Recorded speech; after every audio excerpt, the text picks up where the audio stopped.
Di balik kesulitan ada kemudahan. Itulah tema yang kita angkat pada kesempatan siang hari ini dalam Damai Indonesiaku. Sebelum saya ke para jamaah untuk mengujikan pertanyaan, ini ada sedikit pertanyaan nih Ustadz Zaki Mirza.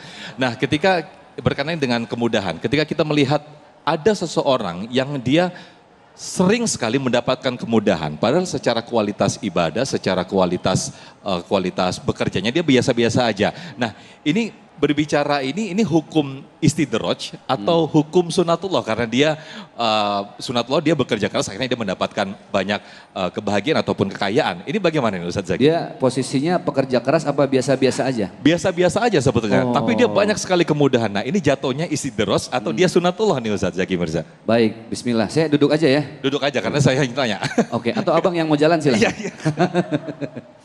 Jadi gini Mak, Allah kadang menitipkan ujian, kebahagiaan dalam sesuatu yang nggak kita duga-duga. Ya. Misal, Allah memberikan banyak kebahagiaan, tapi ternyata di balik itu semua kita bertemu dengan ujian. Ujian. Ada Allah titip rangkaian ujian, tapi yakinlah di ujungnya ada kebahagiaan. Maka yang Ustazah Qotun Nada tadi bilang betul, doa sapu jagat tadi. Rabbana atina fid dunya hasanah wa fil akhirati hasanah wa qina adzabannar. Kan yang kita minta nih kebahagiaan di dua tempat, betul nggak Bu? Ibu pernah nggak dengar ini ada orang baca ini doa cuma separoh doang? Rabbana atina fid dunya hasanah walhamdulillahirabbil alamin. Akhiratnya yang dibawa. Nih yang ke masjid baca doa ini di masjid, pulang sendalnya hilang sebelah. Karena doanya cuma sebelah.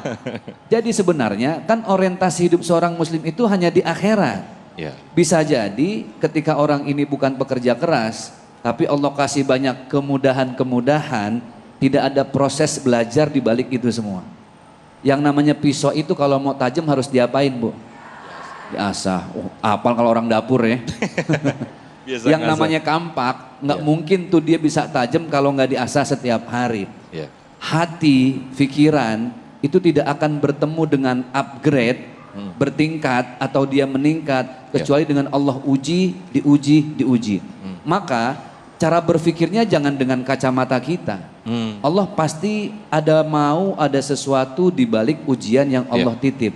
Harusnya di dalam ujian ada rasa syukur. Syukur, oke. Berat nggak Ibu ketika diuji bilang alhamdulillah?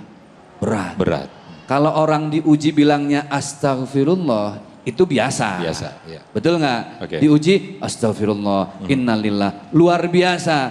Tapi kalau ibu ngelihat orang diuji seberat-beratnya ujian, lisannya masih mengucapkan alhamdulillah, dahsyat. Masya Allah. Berarti dalam permasalahan tadi, dia bukan pekerja keras tapi banyak kemudahan-kemudahan.